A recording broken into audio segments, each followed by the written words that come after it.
Hey everybody, welcome to Take the Black Live. I am Dan Selcke of who'scoming.net, and I am here with... Mia Johnson, entertainment editor at fansided.com. And this is Take the Black Live, where we talk about all things Game of Thrones, Song of Ice and Fire, sci-fi, fantasy, and entertainment industry, because there's some very interesting stuff going on in that space right about now. First of all, thanks everybody for coming. Hello Sherry, hello Louise, hello everybody watching. And okay, let's just jump right into it, shall we? Disney Plus has happened. Oh, it happened. It was basically Disney Plus Day. That is now a holiday. Yeah, okay. November 12th, I can take that. I will say right at the bat, poor Apple TV Plus Day that doesn't exist. Yeah, they didn't get that honor. So Disney Plus, Disney's giant streaming service, has dropped. I got it. I actually signed up for it 2 days ago. I got to do this, don't I? Okay, really quick. I finally did it.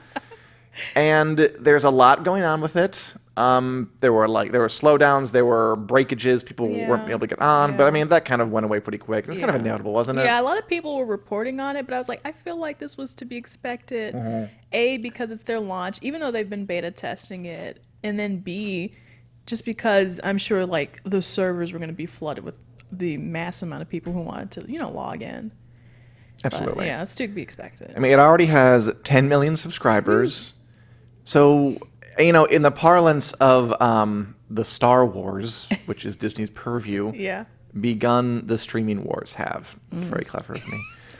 Yeah, they're saying the Yoda voice next time. They have. I hear that, and I'm like, okay, so that is the gauntlet thrown down. Oh, yeah. It's your move HBO Max. It is your move Peacock. It is your move CBS All Access. Your move Amazon. It's happening. Only Disney could just step right into a space and just be a major player day one. Yeah. And I think they already have. Oh, yeah, for sure. And their flagship show, I think we both wanted to talk about it, is The Mandalorian. Yeah. The first ever live-action Star Wars program. Yes, look starring at that. Pedro Pascal under a helmet. Wow, what a good-looking, helmet. Excellent-looking helmet. Do you feel a little bad for him, honestly? Because, this is the role of a lifetime. This is the first ever live-action Star Wars show. Tons of money into this. Everyone's watching it. And you're the center of it, and you can't show your face. It's a catch-22 because I think it's so cool that he gets to play this character in the first place. And then second, I don't know what the second thing is, but I think it'll work itself out eventually, kind of in the way that Captain Phasma has always worn her helmet. I think that's just part of the Star Wars lore. It makes you cool. Darth Vader helmet makes you cool. Kylo Ren took off his mask. And James Earl Jones still is very well known for playing Darth Vader, so why can't Pedro Pascal be known for playing Darth Vader? So he did say his name, by the way. Yeah, I saw that. I forgot what it was. It's like Din Jin or something. Yeah, engine. No, just rev up those engines. I hope he is the kind of guy who will just spoil everything in interviews. It was turns out to be a real Mark Ruffalo and just kind of spills it all. Anyways, let's talk about it for a minute. What did you think of it? You watched it right when it came out? Oh, yeah. I was on it. I saw, I was, refreshing Reddit every day, or, every hour pretty much. And then when that link dropped that Disney Plus was finally open at, midnight, I rushed over, I downloaded the app. I was like, okay, I'm putting this on. So I was blown away, a good word to say this. I think I was pleasantly surprised. I really, really liked it. And of course, we don't want to get too much into spoilers or anything, that. But we have a brief synopsis of it really quick for the people out there in internet land. So it follows this Mandalorian character, and he's kind of cut from the same cloth as Boba Fett and Jango Fett, the bounty hunters. Clint Eastwood. Yeah, and so that's his job. It's got a lot of humor mixed into it, and basically what he kind of gets offered the bounty of a lifetime. Nobody can catch this person. It's it's gonna be hard. You might die. Blah blah blah. And so that's what he's doing. And actually, at the very end, you do find out who it is, and then it kind of this cliffhangers from there. Yeah. It's a pretty good cliffhanger too. Oh yeah. And it's very Western inspired. He gives the bounty of a lifetime. It's people that died, and he's like, "Where is it?" Yeah. Because that's the kind of cool dude he is. Of course. Okay, one of the things I liked most about it, I enjoyed it too, quite a bit. One of the things I liked most about it was that it was only 39 minutes, this first episode. I liked that the show was confident enough to just be what it is and not try to be a sprawling Game of Thrones-y epic. It's called The Mandalorian. It's about The Mandalorian. It just follows him from point A to point B. Wow. And that was more than enough. Yeah. Like, I'm watching this Historic Materials show on HBO, which is a book series I really, really like. And it kind of sucks because the story is about this character, Lyra, in the books, but they're making it all Game of Thronesy. They're, like, having you follow other characters who don't see in the books, and it's ruining the pacing, and they're giving away stuff they shouldn't be giving away. And I can tell they sat in a boardroom and said, you know what we got to do? Yeah. We got to make this more Game of Thrones-ish because that's what's hot right now. And I was watching The Mandalorian just like, this is so nice that it's just 40 minutes. It's a simple story of a guy just going from point A to point B, getting a bounty, turning one in, freezing an alien dude in carbonite, tricking him to go to the bathroom, and getting a new one, going off and having intrigue. I really liked the directness of it. Yeah. So that was my point one that I liked. Yeah, because there's really no, like, what would you call it, like, beeline or, like, second storyline to this. It's really all about him and his quest. And every so often you get these little characters who have their time to shine. I mean, there were some ones who were nice. Like, I liked the first kind of alien bounty he got. It was kind of like a sweet-natured, nice guy, but he did something. Yeah. It's that little bit of humor sprinkled in, like, with those characters. Taika Waititi plays the robot. What is it? IG 11 or something 11, like that. And so it's like even the droid, what they're called, the droids get to have a little bit of humor too. And there he is, just guns blazing. Guns blazing. I was surprised he was out so quick. Yeah. Darn, I just gave away a thing, didn't I? If you haven't seen it, sorry. Well, the fun thing is that Taika is going to direct a episode. Yes. I don't know if it's 2, but definitely 1 episode in this series. I'm looking forward to that later on. Taika Waititi, just Thor Ragnarok director. Yeah, Thor Ragnarok director, Jojo Rabbit. He's got it all. So I'm really happy that he has like a little bit of part in that. Me too. Yeah. He has a very distinctive directorial style. Sherry asked, prequel to Boba Fett? And no, it's actually after Boba Fett. Right. You know, my comments aren't loading. Oh, I'm so sad. It kind of froze or something. Yeah, this story, I mean, what's kind of clever is that the whole premise is that obviously this character is a Boba Fett-related person. He's like part of Boba Fett's tribe, the Mandalorians. Yeah. But Boba Fett's not in it at all. But they still kind of have that iconography, which is very, very cool. And, like, you know, since the 70s, people have, like, Boba Fett is so awesome. He's a badass bounty hunter. So that will draw you in because it looks like it, even though it's not really involved. Yeah, it's definitely got that Star Wars stamp on it. And I've never, like, I really haven't watched any of the cartoons, so I don't really know how they do it in those TV shows.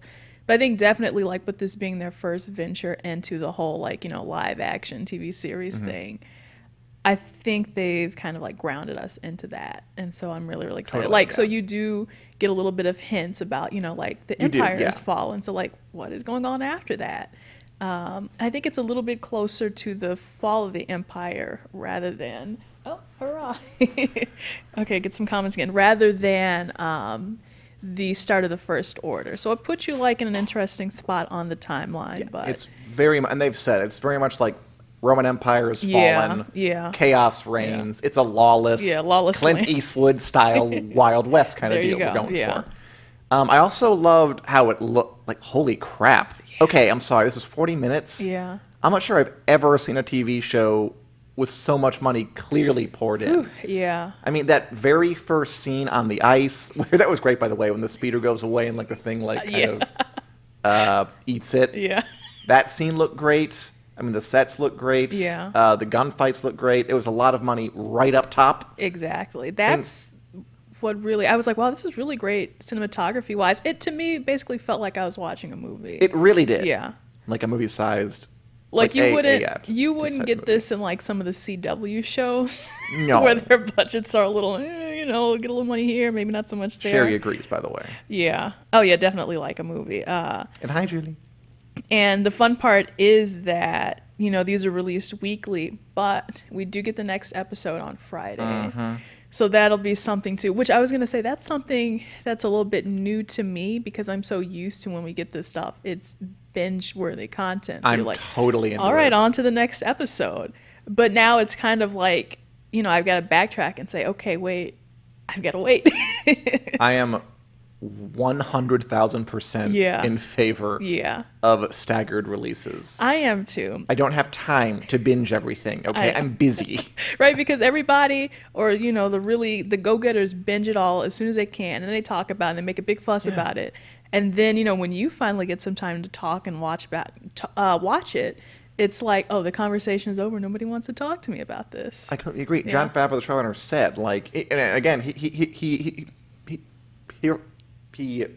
referenced Game of Thrones here in a good way, saying, I liked the build-up to those things. Of course, yeah. I want to be able to talk about it and speculate on what happens next, what happened there. I think it's a really important part of what I loved about Game of Thrones, certainly, and I'm all in favor of people embracing that and moving away a little bit from the dump it all at once model.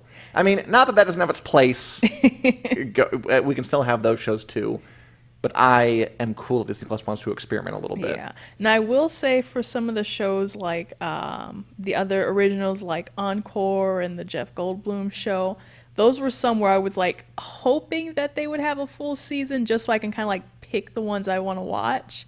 So it kind of in a way just forces you to watch that one episode anyway. But It's relaxing. I mean, yeah, it's simplicity of choice because you don't have to overwhelm. I made a tweet where I was immediately opens up Disney and I black out from the overwhelming amount of choices that there are. It's like, wow, I can watch anything in the world.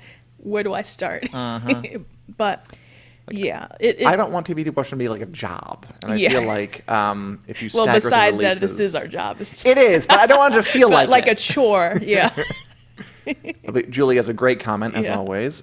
Says Julie, there's too many streaming services now. We already spend $120 per month to have to pay for all of them to watch the good stuff. I'd have to go back to work, and that's not happening. Which, yes, that is a problem I think that we're going to have to reckon with. Yeah. Maybe, I'm not sure how soon, but between all the ones that are coming out, that is a real problem. Yeah. That I'm not sure what the way out is. Yeah, I really don't. And some people are just predicting or joking even that, it'll be like, wow, this is so inconvenient to have all these streaming channels. Why don't we just bundle them all together? And then we've got cable again. So it's just this never-ending cycle. I mean, my solution, I'm just thinking of canceling my cable. Yeah. What do I need it for? It's, definitely I sacrifices. like The Good Place, but I mean, I can watch that on Hulu. It'll come on Hulu. And so it's kind of well, that's done and done. Ask Karen, do you have to read the comic book or see the movie to understand The Watchmen? Oh. Really quick, right now I'm very confused by the show. That I'm enjoying Watchmen. I do think reading the comic would help. I'm sorry they couldn't make it more accessible because they're not exactly doing a great job. I still am enjoying it though. If you have the comic, go ahead and read it. If not, maybe they'll pull it together. I also think from Mandalorian. My favorite thing about it though was Werner Herzog as the client. I love his voice. Yeah, what a presence. he had. I felt afraid of him. I felt like he was going to get up and stab someone with an ice pick at any moment. Yeah. I loved him, and I want to see more of him. I saw one article where it's they asked Werner Herzog, it was were you intimidated to work with Jon Favreau? Which is such a weird question off the bat. And he was like, no, not really, because I don't know what movies he's directed. Werner Herzog is afraid of nothing. Yeah. Oh, there's a comment here from Sherry. I think this is about Disney Plus. Where are the Marvel weeklies? I was so excited for it. Yeah. They're coming, right? Marvel has announced a huge slate of originals like WandaVision, Loki, Falcon and Winter Soldier.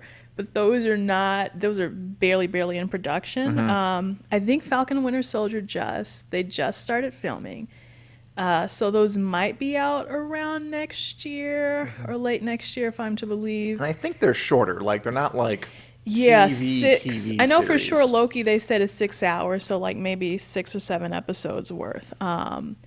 But yeah, they're still filming those. They do have Marvel Heroes Project, which is coming out, but it's more of a reality sort of thing. Yeah. So we're gonna have to wait a little bit more on those and the whole what if and all that stuff. But I'm really looking forward to it. Okay. We have a comment that is a bit of a spoiler. Should we answer it? Ooh. I'd like to. Okay. Yeah. If you do not want to be spoiled for the end of The Mandalorian episode 1, please kindly put plugs in your ears for the next 3 minutes. Yeah.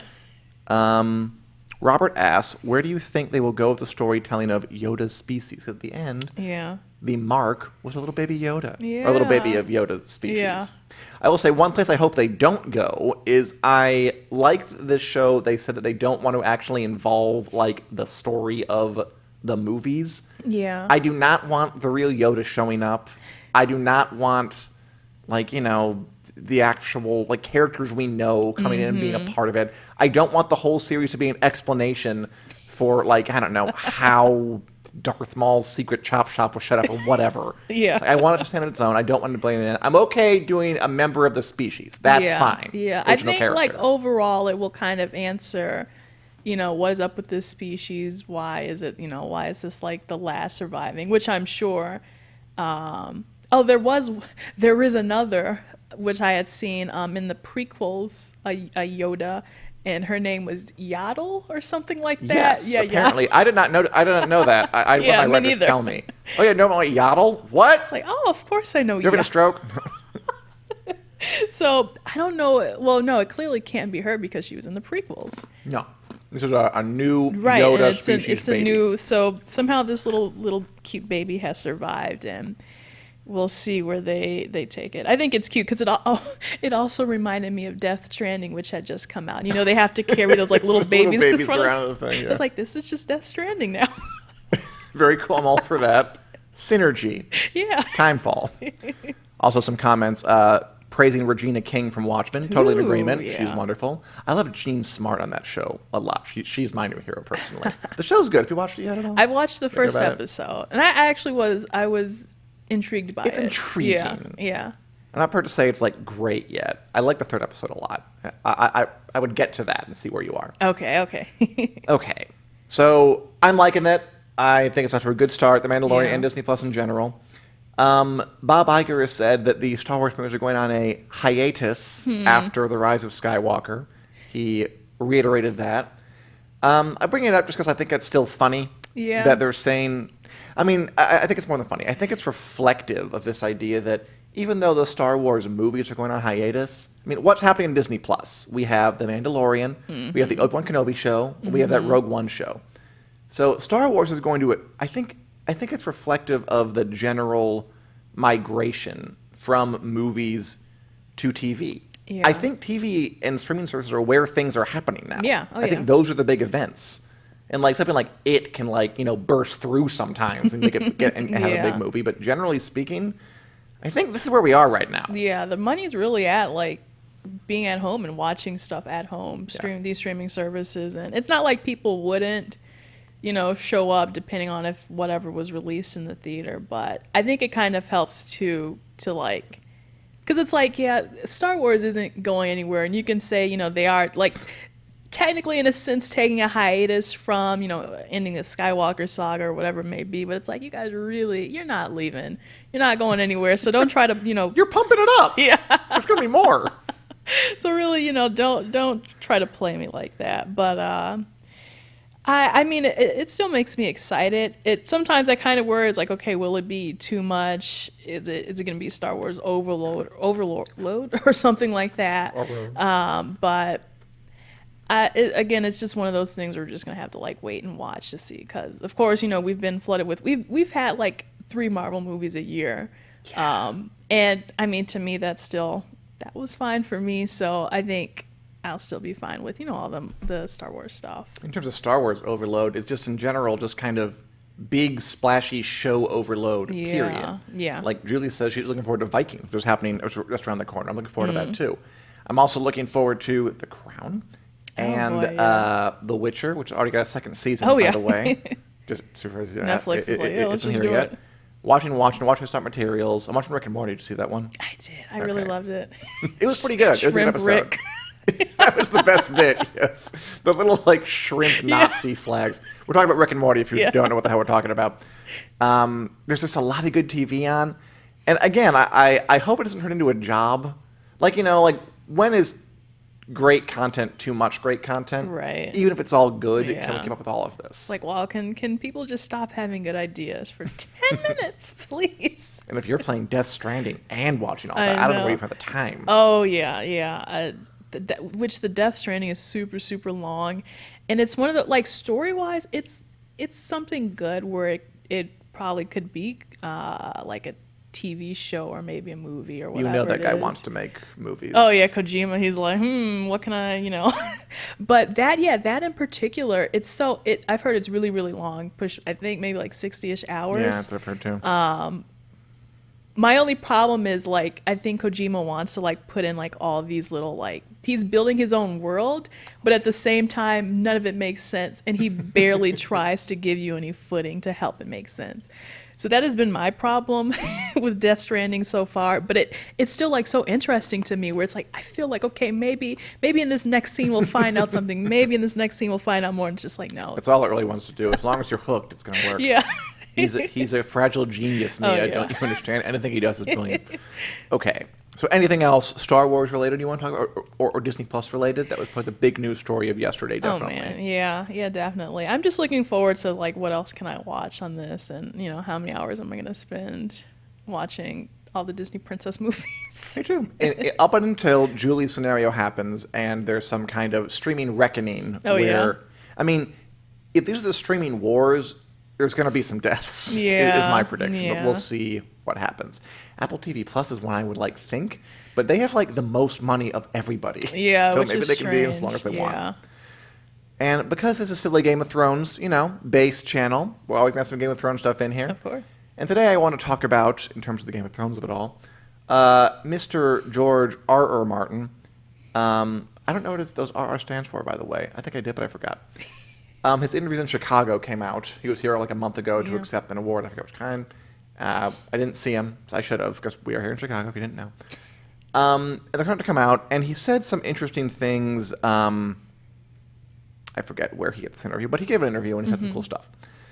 I want to talk to you about his opinions on fan fiction, which is a topic I've always found very interesting. Yeah. I don't quite know what it is about it that interests me so much. It's the idea of people kind of making this whole creative subculture that's based on another like piece of culture somebody else put out, and like a thriving like just creative space coming out of it. And I think it's really interesting how some authors don't like it, some authors do like it, and where the lines are to be drawn between. So I'm going to read some of George R.R. Martin's comments on the topic. Louise is asking, is And I Dan would going to like- do the accent? I'd love Make a to. decision. Okay, I'll do it right now. George R.R. Martin on fan fiction. I'm not a fan of fan fiction. I don't think it's a good way to train to be a professional writer when you're borrowing everyone and everybody else's world and characters. That's like riding a bike with training wheels. And then when I took the training wheels off, I fell over a lot. But at some point, you have to take the training wheels off here. You have to invent your own characters. You have to do your own world building. You can't just borrow from Gene Roddenberry or George Lucas or me or whoever. The other thing is that there are all sorts of copyright issues when you're using other people's work. My understanding of the books of the law is that if I knew about it, I would have to try and stop it. So just don't tell me about it and do what you want there. Ooh. It's not for me, he concluded basically. I don't want to read it, and I would not encourage people to write it. Write the books. Yikes. Okay, so what is your background with fan fiction, Mia? Because I do not know what it is. Oh boy, oh boy, oh boy, oh boy. I read it. I'll admit that on air. Please no, says Karen. My Yeah. voice is Oh brilliant. yeah, I've created a monster. I shouldn't even ask about the accent. But no, like as far as fan fiction, that's something I'm definitely invested in. I'm one of those people who come from like the depths of Tumblr to yeah. What? Have you read, written, or both? Just read. I Okay. feel like I've always been too embarrassed to write, but I actually have so many ideas in my head. so many ideas. I know some folk do like commissions and stuff or to like write on request. So. Yeah, I was like, see, that's one of the things. I was like, well, maybe if somebody asked me, they're not going to ask me unless I have a sample work to show them, and I'm not going to do that in the first Sure. place. But no, I'm definitely like all in agreement of the fan fiction, just because Number one is just a creative outlet for these people to like put their Sure. thoughts down and create these own worlds in their head. And I think that's something that I've done as like a little kid. It's like, okay, well, Totally. I've seen this movie like Star Wars. Now where can I take it and who would I put in this universe? And it helps too that you're grounded in this universe and you can do whatever you want to expand it. Sherry says writers won't even look at original work. Yikes. But I mean, for example, one of the big things is like looking at something like Sherlock Holmes, where Sherlock Elementary, the Robert Downey Jr. Sherlock Holmes, in a way is fan fiction because you're taking Totally. original material and you're adapting it into your own. I think we discussed Wicked here before, which Yeah. was, Wizard of Oz fan fiction, basically. Yeah, pretty much. And I think to me it honors those writers who came up with these works in these worlds, and now you're like, and now I want to do something about it. And it doesn't just have to be like what they would call like slash fiction, like romance and, taking like Harry That Potter also is and interesting to me. and Malfoy. Like, I don't think Martin would object to something like Wicked. I don't Yeah, think he'd object yeah. to, here I have written a book that kind of puts a twist on this, and perhaps the difference is money even. Like I'm Yeah. doing it commercially, or that author was long dead. I do think he would kind of take issue with, why are you writing about Sansa and Arya having so much sex? Yeah, you know what? I think it's stigmatized a lot, and maybe it's like like annoying fangirl culture or something like that. Like, Okay. oh, Daenerys is really weird, and that's all. Well, I guess Daenerys was canon in the series, but Jon and Daenerys, it's kind of Okay. like, yeah. I'm sorry. See, those are That was ship. a popular one. Yeah, Those yeah. are ship names, by the way. So you Yes. take two people and you put Portmanteaus. right. So I think that part of the fan fiction community has been a little bit stigmatized. But even when you go into those, slash fiction kind of works, that's where you find some of the best authors and, people who like should honestly be winning awards for the amount of work that they do. And I definitely have like a list of like favorite authors who are like just like absolutely stellar, better than 50 Shades of Grey and Twilight and all that mess.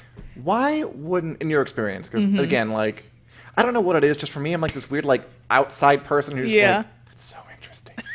Like, if a person is that good, and like, let's say they write just an excellent, Littlefinger / Varys, Yeah. you're thick. Oh boy. If there's, like, do you think there's like a desire to translate what they're doing into like an original work they can sell, or is this just an expression of creativity and a hobby for that kind of person? And I recognize I'm making up an author here that doesn't Yeah, exist and yeah. strawmanning people, but I think that it's definitely a tricky territory because you get into like rights and all those things. So I really think that a lot of these people just do it just because they want to, like out of the kindness must of be, their yeah. heart. And they're like, I'm writing this for me, but I'm also sharing it with the community because I think this is something that you would like. Now, there are some people who would do like either like a Patreon or I think it's like Buy Me a Coffee or something like I've that, heard of that. where you can, like just chip in a little bit of money just to say like, hey, I appreciate your work that you're doing. But yeah, it's really kind of hard to market yourself as a fan fiction writer. And like, I feel like Right. if you tried to bring that to a huge publisher, they might like laugh in your face. I mean, Unfortunately. well, I mean, you couldn't make money off your fan fiction stuff because I mean, like, it's literally copyrighted. Yeah. like that would be illegal. Yeah. To make money off it, I don't Yeah. think it's just write it. It like I said, it's definitely tricky territory, but I don't know. There are still some people who are like legit writers, and they double as like I've heard that they too. still have the talent, I would say, to just make an original work of fiction, and then that's something that they can bring to the publishing houses and all that. And that has happened. I know there Yeah. are authors who did do fan fiction Yeah. and go on to write. I don't have any of their names off the top of my head. I know it happens though, that they go on to write like a book after Yeah, that. yeah. Or there are like published authors who still write fan fiction for fun. Exactly. And then there are authors who are very happy with it. Like J.K. Rowling is, I think, pretty famously on board or like okay with the notion of fan fiction. Mm-hmm. You could even say that she kind of does it herself with her own stuff. That's a good way to. Yeah, But- it's like, is it fan fiction when you write your own stuff? I mean, with the Create your own absurd world. amount of things that she's put out on like Pottermore, yeah, to me it's fan fiction. That's interesting. But you know and what? then where's the line between when it becomes fan fiction, Yeah. when it's canon? Yeah. Like you'd figure a J.K. Rowling, like if she wrote it, it is canon because it's her head, but maybe not. Yeah. And that's the whole thing too, where you get into like what you personally choose to believe as, canon versus what they would call like head canon, like what Yes. I choose to believe. Where there are a lot of people who kind of like to, repair the endings of something. So there are probably tons already of like repaired Game of Thrones season 8 The endings. the YouTube infrastructure is so rich. Yes, I'm sure there's a ton of stuff out there. I'm not personally into the Game of Thrones like fan fiction or anything like that, so I don't know what's out there. I think Sansa and Jon and Daenerys and Jon are the biggest ships. Sansa and Jon. Wow, Oh, it was huge I back would in the have day. never imagined. They hugged once, and ever since then, just the Wow. imaginations are just Wow. oof. And wow, yeah, I can see like something like for Star Wars. Star Wars is ending, so people are probably gonna want to like change whatever that looks like to them. I don't want to say what that might entail, but that Avengers, all those sorts of things. There's it's just so much that it's unbelievable. And again, just very interesting stuff. And again, I always follow the kind of the arguments of the authors on each side because like J.K. Rowling's okay with it. George R.R. Martin, like Anne Rice, are the big one who's very much against it. And this conversation's been going on for a very long time. Oh, yeah. Because fan fiction's been going on for a very long time. Yeah. There's something that compels people to be interested in it, and I'm not quite myself, but I am interested in the phenomenon.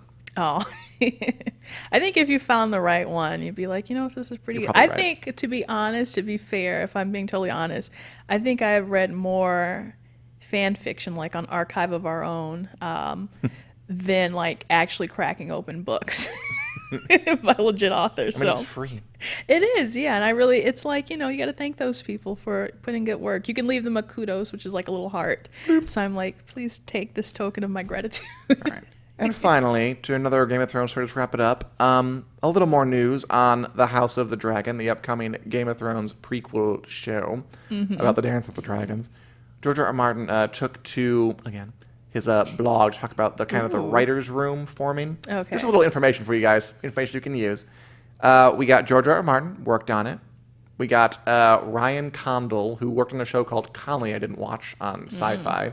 I think it's a sci-fi show. I don't know. Then we have a couple other people. We got Wes Tooker, who was a writer on Colony, Claire Keachel, who wrote for Watchmen and The OA on Netflix. That's interesting. Okay. And then Ty Mickle, who I actually just followed on Twitter, and we talked a little bit. So if you want to come and interview us, Ty, that'd be great. Who works for Martin at his production company. So just some update. It looks like there's forming a little team, although I'm not sure the team that develops the show is the team that actually goes into write like the episodes for it, but it's something. Yeah. Well, And that'll premiere on HBO Max All right. when that comes out. I assume that's a good team that he's assembled. Yeah, I mean, it's writers who aren't very Yeah. well known. I'm curious about a comment from Louise. She says, what would be a suggested starting point? I would worry about wading through the bad. I think we're talking about fan fiction? Yes. I'm I mean, assuming- do they rate things on there? Yeah. So if you do go on Archive of Our Own, they have like filters where you can sort by like, how many, I think you can sort through how many kudos, because that's basic. Kudos is likes, so how many likes it got. And obviously the more likes, the better it is. And you can also, Dan is on it now. Oh, yeah. So Oh, if you look on the sidebar, there's all these like little suggestions, and you can look at like completed works, which is for me, like if you don't like, the suspense, because these people are writers too, so they might like pull a George R.R. Martin and just like ghost the entire series. So if you're looking for something that is complete and you don't have to wait and have cliffhangers, check the completed box, and then there are all these other little criterias.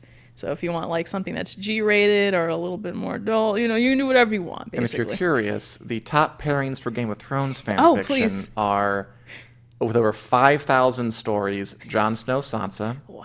That's the biggest one. Wow. Second, with also over 5,000, Jaime Lannister, Brienne of Tarth. Oh, I should have known. And then Arya Stark, Gendry Waters, third, with over 4,000. Okay. And then Jon Snow, Daenerys. And then fifth is the Hound and Sansa, which I don't know about that. Ooh, that's that's a choice.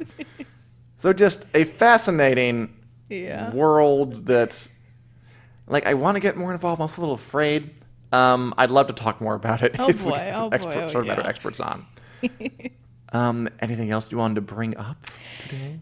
Oh boy, I think Amy says that no one is talking about the Krogerus. Do we know what that means? is, is that something we have to Google search before? I can do it really quick. Why not? We're a little early today. I must know. Krogerus. It didn't work. Oh no. Oh, because I did the wrong thing. 1 second. Okay, we are on the case. Or if you can the explain it phone. to us in the meantime. Nope, that's a no reaction on Google. So I don't know what that means. I've never so seen Amy, it. I'm not sure. I would if I knew what it was. Anything else you wanted to bring up? I'll plug this wonderful video that we're working on with Richard back there. We've got our fan site at 250 list coming out later this month, or next month rather. And a little teaser about one of the fandoms on there is Marvel, duh. Sure. So I just did a really, really cool interview with all of these cosplayers who cosplay as Captain I've seen America and Bucky Barnes and Thor. So if you guys head over to my Twitter, Mia J Media or Fansite Entertainment, you'll see some pictures of those people. I should have sent Richard pictures, unless he's unless he's digging through them now. But that was really, really such a fun shoot because you got to see these people and like they really get into cosplaying, which it's they're like incredibly impressive. yeah, they are With really the cons. impressive. They put a lot of money and like hard work into their costumes and all that, and so. It was a really good talk, so look out for that. Hopefully, a couple of weeks or so. I just want to answer Sherry's question really quick because I like that question. She says about House of the Dragon, I wonder if they will use the same locations and sets. And I wondered that too. I wonder if that'll like cut down on the production time a bit. Yeah. I mean, they built a whole King's Landing. Why not use it? Yeah. Might as well. All right, we're open for business again. Exactly. Okay. Last question. Fave Yes. hero, Mia, from Sherry? Favorite hero, like superhero? Marvel hero, I'm guessing. Oh, wow! I've been put on the spot. You have. I think recently Thor has been my favorite. Fair enough. I think so. I think Spider-Man is like The the long OG. blonde hair or the short hair? Don't do this to me. Let's go with long. Okay, I agree. All right, and that is our show for this week. We are also available in podcast form on iTunes, Google Play, wherever podcasts are downloadable. You can see us there, and we'll be back next week, Wednesday at 4 p.m. Central Standard Time, here on the Winter Spring Facebook page for more, discussion, debate, mystery, delving into topics that maybe we shouldn't get too close to, but also it's exciting to do it. So come back and watch us live, and we'll see you then. Bye, Bye. everybody. Bye-bye.